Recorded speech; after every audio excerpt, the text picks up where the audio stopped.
Cette réforme des retraites et autres formes de décisions imposées, c'est pour dissimuler une attaque de marché et surtout la grosse dette française actuelle. Les riches sont protégés pour conserver leurs thunes et gonfler leur portefeuille.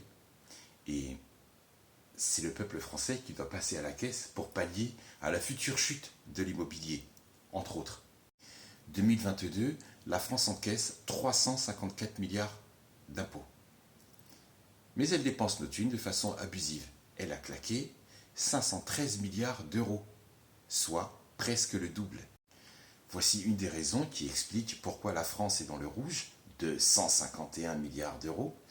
Donc par conséquent, ça se lit par ce déficit qui grimpe à 42 à 43%. Et je t'épargne les chiffres après la virgule. Les dépenses de la France sont colossales comparées à ses revenus. Des gens qui dirigent le pays au-dessus de leurs propres moyens, mais sur le dos de la population française. Des dirigeants qui se disent, au fait, le trou dans la caisse, c'est le vôtre, vous, les Français. Mais attention, quand on vous dit que le déficit n'est pas loin de 4,7 à 5% du PIB, c'est du bluff.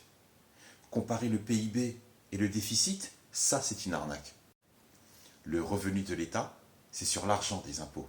Donc le déficit, c'est sur l'argent des impôts qu'ils ont dépensé. Le PIB, produit intérieur brut, représente la richesse du pays, représente la richesse produite par le pays. Donc, ce n'est pas le revenu de l'État. Et bien alors, ce déficit, qui est lié à la dépense publique, donc nos impôts, jetés en l'air à tout va, et ensuite à qui on demande aux Français de faire des efforts constamment, ce sont eux qui devront contribuer à boucher ce trou. Tu peux t'apercevoir que la réforme des retraites, ce n'est pas un hasard. Donc, travailler plus longtemps et jusqu'à la mort pour combler leur mauvaise gestion.